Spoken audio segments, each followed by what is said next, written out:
Ontem, inclusive, eu comentei que hoje falaríamos aí da dieta vegana. Não vamos falar do estilo de vida, embora seja um estilo de vida e uma escolha que a gente respeita, claro. A gente só vai falar da parte da alimentação deste estilo de vida vegano, certo? Até para deixar bem claro. As outras coisas a gente não vai tocar aqui no assunto, até porque não teria nem, enfim, a editoria do Você Bonita para falar sobre a outra parte. Mas a alimentação, sim.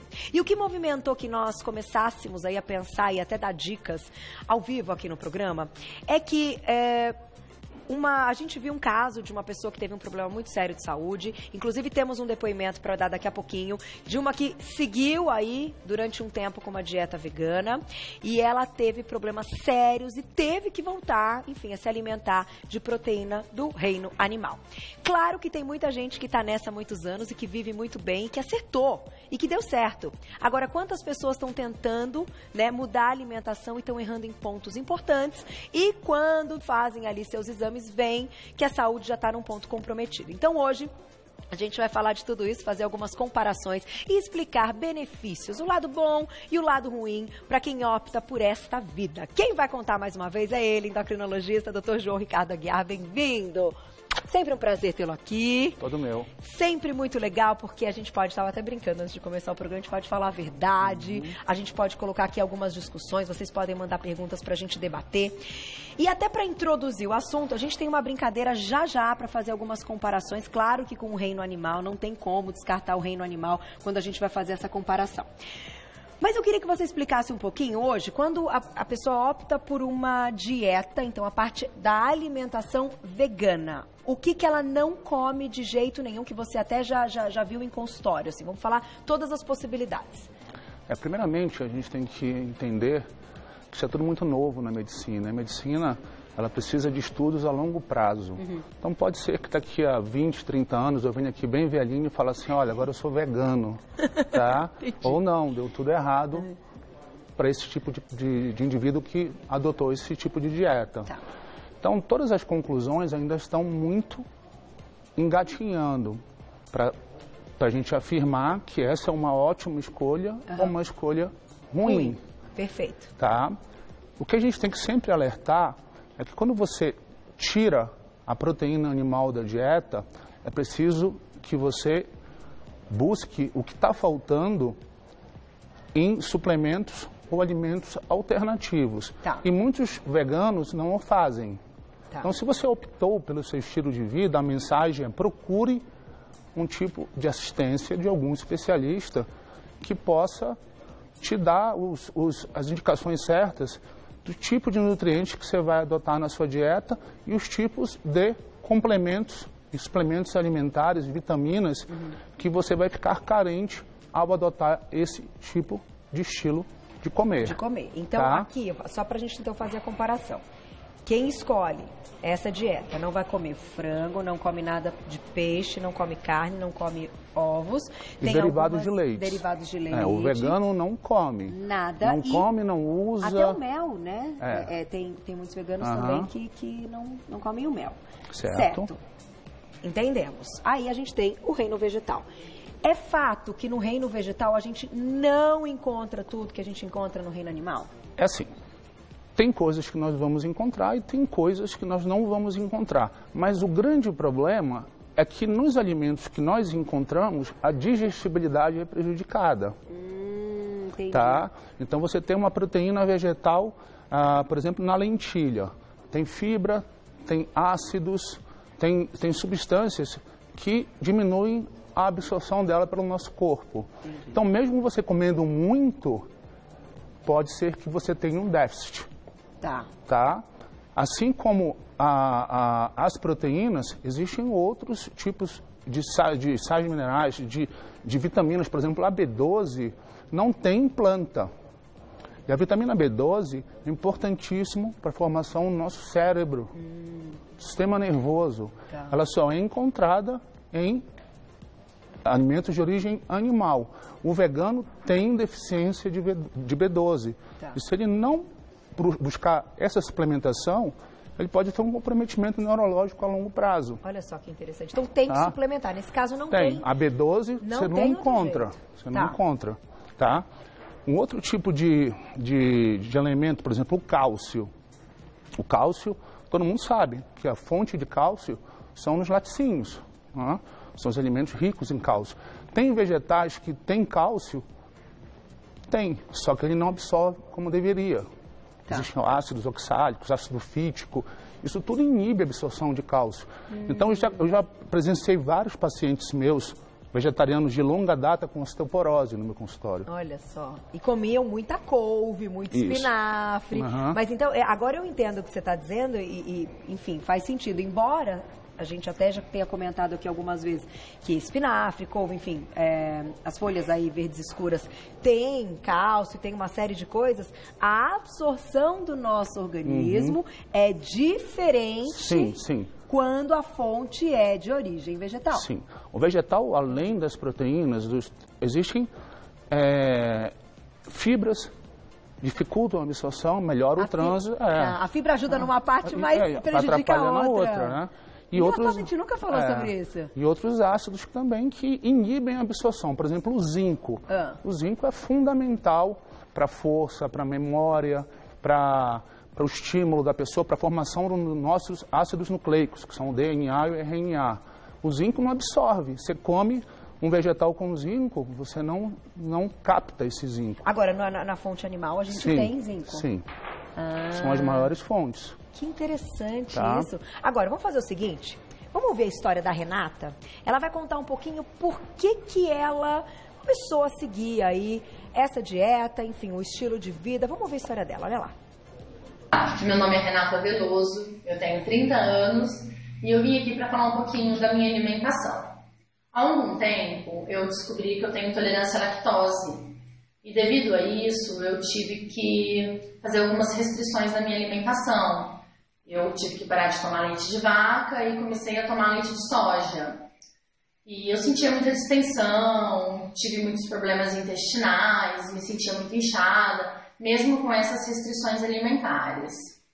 E com a ajuda de profissionais e algumas pesquisas que eu fiz, eu resolvi tirar do meu cardápio a carne também. Depois que eu tirei a carne do meu cardápio, eu vi vários benefícios para a minha saúde. A distensão, os inchaços, os meus problemas intestinais melhoraram muito. Refiz os exames e meus exames depois deram todos muito bem. A minha pele, eu achei que ficou muito melhor. Então, hoje eu vim aqui para falar que eu não faço mais o consumo de carne. Sou muito adepta da dieta vegana e eu acho que vale muito a pena. Tá aí. Opinião da Renata, enfim, contou um pouquinho, obrigada, viu, Renata? Quando a gente fala dessa mudança e até do porquê a pessoa busca, tem gente que busca pelo estilo de vida por outros motivos, né? Mas no caso dela ficou muito claro que foi após ter descoberto uma intolerância à lactose. Não quer dizer que todo paciente que tem uma intolerância à lactose tem que se tornar vegano, certo? Sem dúvida. Foi o meio que ela encontrou, mas hoje um paciente que tem intolerância, enfim, que tem problema com lactose e outros, pode viver comendo outras proteínas animais e que não o leite também. Ou pode tomar uma enzima, que é a lactase, que o intolerante é o que produz essa enzima em menor proporção. Tá. Então você compra na farmácia, você toma a lactase e você resolve o seu problema. Esse é o problema, certo. Tá. Ou você compra um produto que hoje já tem, que já vem acrescido dessa enzima. Sem dúvida. Certo. Só que ela comenta que outras coisas aí, ela se sentiu bem, que ela notou uma mudança na pele, enfim, uma mudança no organismo em geral. Isso é algo pessoal de cada um? Porque a gente pode observar, então, que dependendo, até tirando essa intolerância à lactose, mas outros hábitos, o fato de retirar alguns elementos de origem animal podem trazer esse benefício nesse sentido? De uma pele melhor, de um organismo melhor? Sem dúvida. Só que tem inúmeras variáveis. Vamos citar o exemplo. Se ela usava uma carne gorda, então esses efeitos, um peixe com muita gordura, uma carne, um frango, uma parte gorda, esses efeitos são visíveis. Se você optar por uma proteína magra, você talvez não tenha esses problemas. Então, a gente tem que achar onde é que está o ponto que está levando aquele tipo de sintoma. Tá. Não simplesmente, eu vou mudar a minha vida, eu vou virar do 120 do 110 para o 220 e sem nenhum tipo de orientação. Tá. Então, legal, ela se deu bem com esse tipo de estilo de vida, ela mas tem pessoas... Que pode não dar. Então, buscar num profissional de saúde tudo que ela precisa além, o que ela deixou de ingerir e o que ela precisa, porque os efeitos não são imediatos, são a longo prazo. Tá, então por enquanto pode ser tudo tranquilo e daqui 10, 15 anos... A degeneração, a sarcopenia, que é a perda muscular, e a degeneração óssea, elas podem se agravar, né? É lento, a perda é lenta, ela é imperceptível e você pode chegar em 50, 55 anos com um quadro de osteoporose, sarcopenia instalado e a recuperação disso pode ser bem dificultada. É mais difícil, bem difícil. Vamos aproveitar e colocar uns quadrinhos aqui antes de contar outra história para vocês. A gente tem algumas comparações até para o pessoal. Você que está pensando também, será que eu mudo minha alimentação? Será que eu me torno vegano e tal? Algumas orientações e algumas coisas para vocês terem noção. Olha lá, quando a gente pega uma carne bovina, né? Então, em 100 gramas dessa carne, a gente tem de 20 a 24 gramas de proteína, né? Num bifinho ali, belezinha, para a hora do almoço ou para o jantar e tal. Os mesmos 100 gramas de cogumelos, a gente tem de 3 a 4 gramas de proteína. Isso falando de cogumelo, que é ali na nossa mesa uma opção até que ainda tem um número legal. Sim. Certo? Neste caso, quanto cogumelo a pessoa vai ter que comer para chegar em 24 gramas de proteína? Vão ser 600, vai ser colher pra caramba. Bastante, né? Bastante. Praticamente o quê? Lembrando que nós temos uma necessidade proteica diária, nós tivemos um programa todo sobre isso. Sim. Nós falamos aí em 1 grama até 1,5 gramas, em praticantes de atividade física, 2 gramas de proteína por quilo de peso. Então, uma pessoa de 60 quilos, ela precisaria aí de 60 gramas no mínimo de proteína dia. Tá. Se ela buscar aqui... Como é que ela chega? Ela vai ter que comer uns 2, 3 quilos de legumes, de cogumelos para chegar... 2, 3 quilos, né? Para poder chegar nessa... Em uma refeição. Que aqui a gente está falando de uma quantidade adequada para uma refeição. Não, estou falando aqui em 60 gramas no dia, por exemplo. Tá, no dia. Tá. Então ela teria que comer isso aí no dia dela todo. Em uma refeição, você vai ter que pegar aí, 100, 200, vai ser uns 500, 600 gramas de cogumelo para poder suprir as necessidades da carne. E sempre lembrando no que eu falei antes. Essa proteína, ela pode ter uma digestibilidade totalmente diferente dessa. Tá. Aqui ela é absorvida quase por completo. Você observa nas fezes, 2% dessa proteína que você ingeriu aqui. Aqui é duvidosa, depende da quantidade de fibras, dos ácidos que tem aqui dentro e em comparação com outros vegetais. Tá. Então você pode comer essas 600 gramas e não ter nem a metade de proteína. Também pela diminuição da absorção. Então, até para a gente ter uma ideia, aqui eu acredito que tenha um pouquinho mais de 100 gramas. Seria 4 vezes, 5 vezes essa quantidade para a gente chegar ali num valor adequado em um dia da vida dessa pessoa. Mas você vai falar, Carol, mas tem outras fontes? Tem, vamos olhar outras, vamos fazer comparação com algumas coisas, até para o pessoal ter noção aí. Na tela, olha lá. Frango. Então, em 100 gramas de frango, a gente tem também de 20 a 24 gramas de proteína. Esse valor vai variar com o corte. Tá? Se você pega um frango mais limpo de gordura, ele vai ter um teor máximo. Se ele tem um teor mais de gordura, a gordura ela vai roubar um pouquinho para a proteína. Então, não tem um dado fixo, é por volta de. Tá. Agora, a lentilha, que também é um excelente alimento do reino vegetal, é uma das que a gente encontra que tem bastante. 5 gramas de lentilha e 100 gramas. 100 gramas, Claudinha, nossa chefe, são quantas colheres de sopa, mais ou menos, de lentilha? Já cozida. Sim, vamos falar em já cozida, né? Pronta. Ah lá, ela já está ali. Já cozida, acho que dá uma xícara. Uma xícara. Uma xícara dá 100 gramas, né? Mas 5 colheres de sopa. Então, em 100 gramas tem 5 gramas. Para a gente chegar em 24, 400, são 4 xícaras. 4 é para chegar numa em 20... refeição, para chegar em 24. Numa refeição. Sem dúvida. É difícil. Ainda tem, nós temos que contabilizar aí o teor de carboidratos no vegetal. Então, se você vamos para essa parte, então. Se você pega aqui na lentilha, 20% da composição dela é açúcar, é carboidrato. Ela tem proteína, mas ainda assim ela tem maior quantidade de carboidrato. Então, se você come como deve, você vai acabar engordando. Não tem como. É muita energia que você está ingerindo. Conta fica complicado. Normalmente, o vegetariano, ele é magro. Ele perde muita massa, perde muita pele, muito osso, porque ele não consegue comer tudo. Tá. Entendi. Ele não consegue comer as demandas necessárias de proteína energéticas para ele do dia. Já vamos falar de suplementação, que dá para viver bem? Dá, a gente já conhece histórias de pessoas que vivem muito bem, a gente já vai falar da suplementação. Vamos ouvir a história agora da Carla. Olha o que aconteceu com a Carla, na tela. Meu nome é Carla Romani e faz em média 20 anos que eu não consumo nenhum tipo de carne. E com o passar do tempo eu fui tendo alguns sintomas bem desagradáveis, que foi queda de cabelo excessivo, unhas fracas, perca de massa muscular, a pele muito sensível e uma dor no corpo enorme. Um dos motivos que mais me levou a repensar o assunto foi a questão dessa dor no corpo, pois eu acordo cansada e durmo cansada, independente do que eu fiz no decorrer do dia. E inserir novamente a carne no meu cardápio, confesso que não foi algo muito fácil, porque no primeiro momento em que eu consumi a carne, eu tive enjoo e muito vômito. Confesso que no primeiro momento foi muito ruim, aí nesse dia eu não insisti. Passou-se uns 2 dias, eu voltei a colocar novamente mais um pedacinho de carne no cardápio e assim sucessivamente eu tenho colocado pouco a pouco. O motivo de eu voltar a comer a carne realmente é uma questão de saúde, pois eu sempre fui muito resistente ao consumo da carne.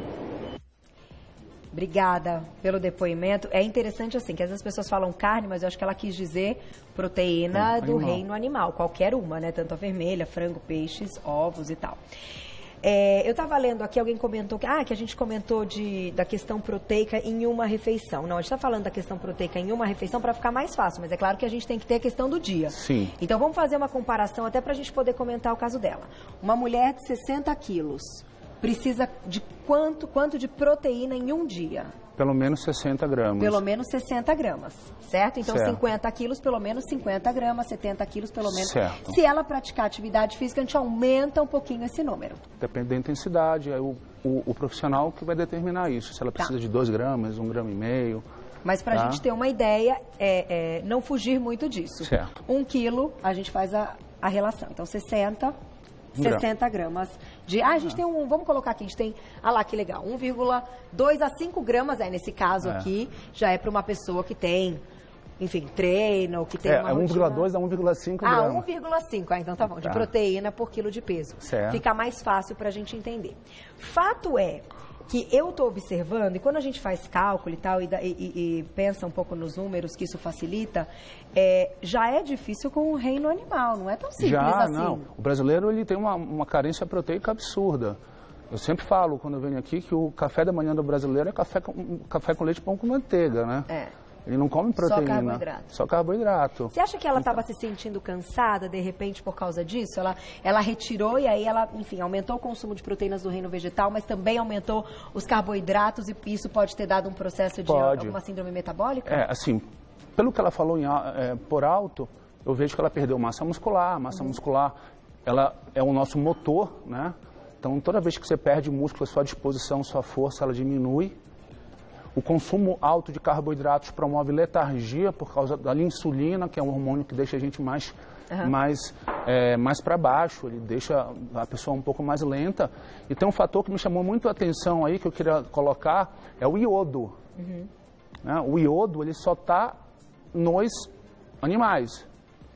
A nossa necessidade de iodo por dia, em torno de 150 microgramas a 200 microgramas, só é obtida quando você consome animais. Tá. Nos vegetais com sal. Aí você tem que salgar um pouquinho mais. Tem que botar mais sal. Tá.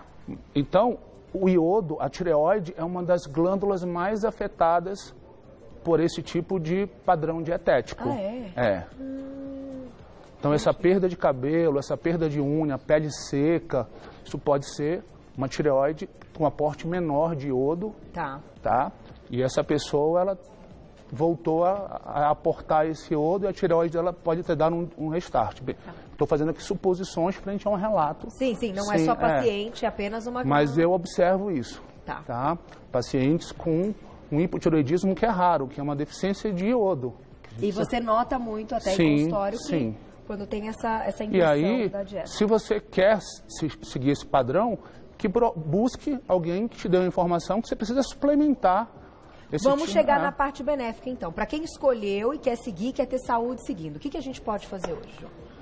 Então, é assim, você adotou esse estilo de vida, respeito, sou médico, tem pontos positivos e tem pontos negativos, como tudo na vida. Os pontos negativos, eles podem ser ajustados com suplementos. Que é a deficiência. Hoje tudo a gente pode pôr em cápsula? Tudo pode pôr em cápsula. O vegano tem que ter cuidado que ele não come a cápsula de gelatina por causa do colágeno. É verdade. Às vezes tem na cápsula também. Então tem que ter muito cuidado com tudo que você vai passar para um vegano, porque ele não usa nada de animal. Ele não é só comer. Ele não usa couro. Né? Então, não só no vegano, como vegetariano estrito, aquele que não come ovo, não toma leite, você tem que identificar, existem exames para que nós façamos esse tipo de diagnóstico de deficiências de iodo, deficiências de aminoácidos essenciais. Hoje aquele whey de arroz, de lentilha e tudo mais, pode ser algo importante? São proteínas mais pobres. São proteínas mais caras e proteínas mais pobres. Não tem a quantidade ainda assim. A que mais se assemelha à proteína humana é a proteína de soja. Mas a proteína de soja, ela contém muito fitoesteroide, muito fito-hormônio, são fitoestrogênios, na verdade, que você pode ter desnivelamento nos níveis de estrógeno no homem, principalmente, quando faz uso. Em excesso, sim, numa quantidade também grande. Um pouquinho já tem muito. Uma dose de proteína de soja já tem uma cápsula de isoflavona que a gente usa para reposição hormonal. Olha, bastante. Bastante. Então teria que repor o que aqui? Aminoácidos? Esse é o segredo? Aminoácidos. Você tem que dosar os aminoácidos essenciais, os que nós não produzimos, que temos que buscar na natureza. Faz essa dose e vê onde é que está em falta e você começa a repor. Repor aminoácido e os 4 elementos que eu falei que são fundamentais. Iodo, vitamina B12, zinco e cálcio. Isso é fundamental. Isso tem que ter também. Tem que ter. Vamos colocar a tabelinha de peixe, que a gente não fez a comparação com os peixes, para a gente ter uma noção também da quantidade. Olha lá. Então, num peixe aí, em 100 gramas dele, também de 20 a 24 gramas de proteína, mais ou menos isso. A gente comparou com o grão de bico, que é uma fonte muito legal, por sinal muito gostosa, aparece muito aí na nossa culinária, dá para fazer muita coisa. Vamos fazer aquela brincadeira. Vamos fazer ao vivo? Vamos lá. Então, em 100 gramas tem 7 gramas de proteína. Eu vou tentar colocar aqui, Isso teria... Vamos chegar em 100 gramas aqui. Ele cozido, né? Claro, que aqui ele tá in natura. Aí. Aqui tem 100 gramas. Aqui tem 100 gramas. Então aqui tem 7 gramas de proteína. Aí, vamos lá. É estimado, hein, pessoal? Não é tão preciso, porque... Come muito hummus, porque hummus é gostoso. Daí vem o tahine, vem... O que mais tá no hummus? Tem um monte de coisa, né? Tem bastante tempero.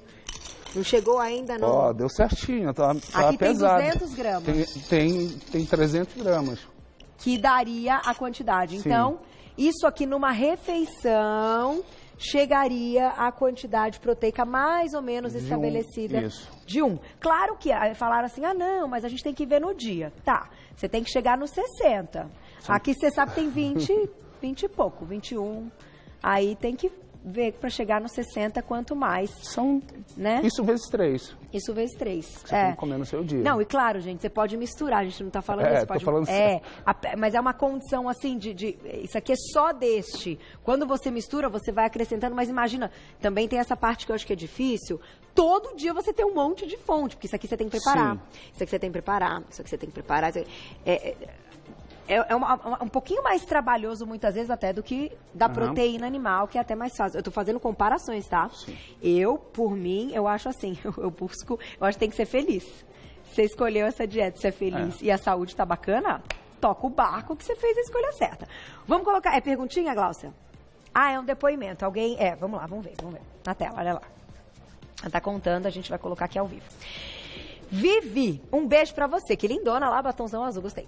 Dificilmente a ausência de proteínas animais causaria cansaço, dor no corpo, como a moça da matéria disse. Provavelmente ela deixou de consumir ou ingerir fontes de vitaminas e minerais presentes em frutas, vegetais e legumes, aumentando o consumo de carboidratos refinados. Isso que ela está dizendo tem seu valor, sim. Assim, faz sentido, a proteína sim. animal não dá a falta... A proteína ela não é um ergogênico, ela não te dá energia. Sim. Tá? Mas ela é o aporte para o nosso tecido. Tá. Então, discordo. Se você tem menos proteína e menos tecido que te dá energia, você pode sim ter um processo de astenia, que é o cansaço. Porque mesmo no grupo das frutas, vegetais e dos legumes... Esses são açúcares, né? Tipo assim, tudo carboidrato também. Carboidrato. Isso te dá energia, tá? Mas a energia é momentânea. Tá. Acabou aquele estoque de energia, você volta para o seu estado de cansaço. Tá.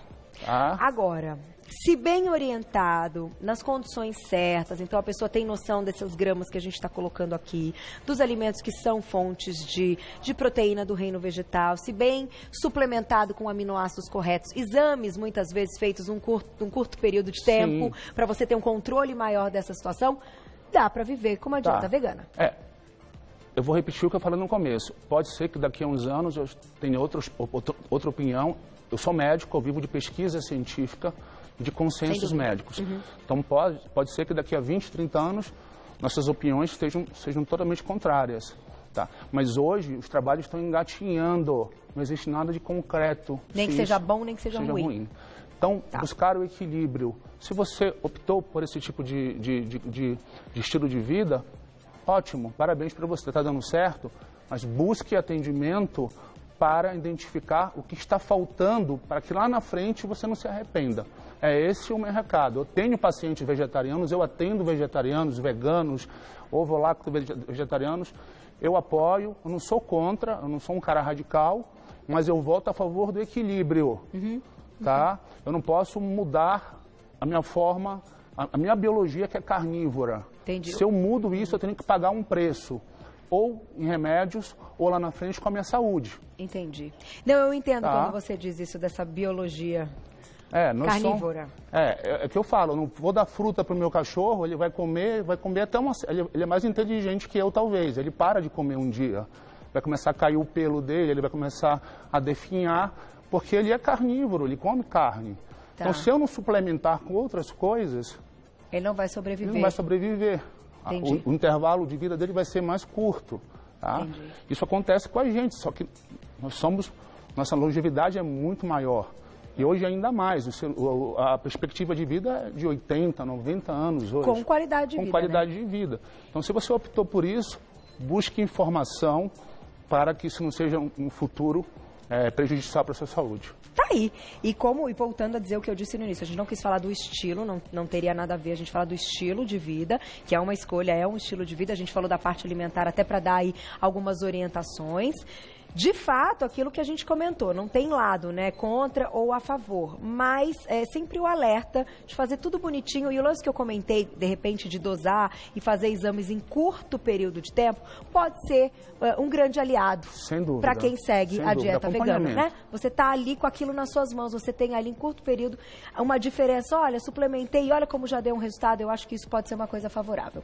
Agora, vou deixar aqui um agradecimento ao nosso querido endocrinologista, Dr. João Ricardo Aguiar. Quem quiser saber mais pode segui-lo no Insta, @doutorabreviado, João Aguiar, tudo junto, João é sem acento, Doutor João Aguiar no Instagram, e o telefone 2154-4000, 2157-4000, 2157-4000. Muito obrigada, querido. Prazer, sempre. né?